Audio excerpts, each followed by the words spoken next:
Quand le prophète Daniel contempla la gloire du messager céleste, il fut comme anéanti par le sentiment de sa faiblesse et de son imperfection. Voici en quels termes il décrit l'effet que produisit sur lui cette contemplation. Je restai seul et je vis cette grande vision. Les forces me manquèrent.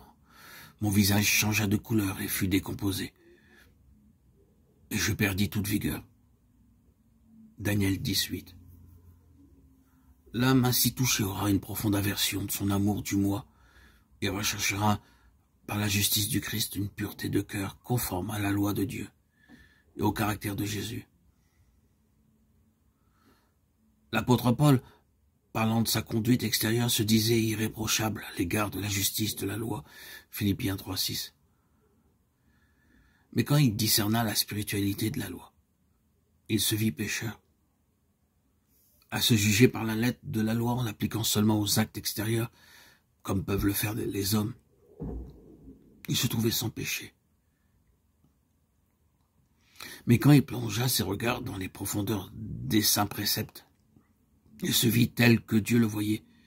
Il dut baisser la tête et confesser sa culpabilité.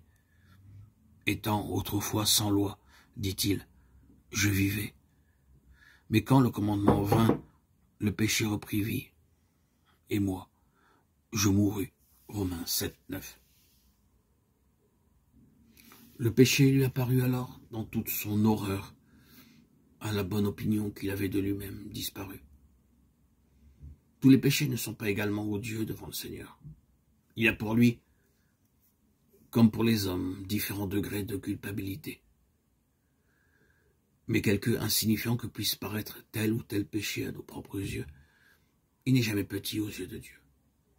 Le jugement de l'homme est partial, imparfait, tandis que le Seigneur estime toutes choses à leur juste valeur. L'ivrogne y regardait avec mépris. On lui déclare que son péché l'exclura du royaume des cieux. Mais on est souvent moins sévère envers l'orgueilleux, l'égoïste et l'envieux. Et pourtant, ce sont là des péchés particulièrement odieux au Seigneur. Ils sont contraires à la bonté de son caractère, à l'amour parfaitement désintéressé qui est l'atmosphère dans laquelle se meuvent les mondes qui ont conservé leur intégrité.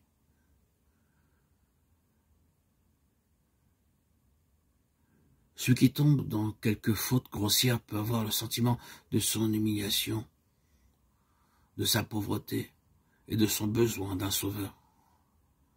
Mais l'orgueilleux n'éprouve aucun besoin.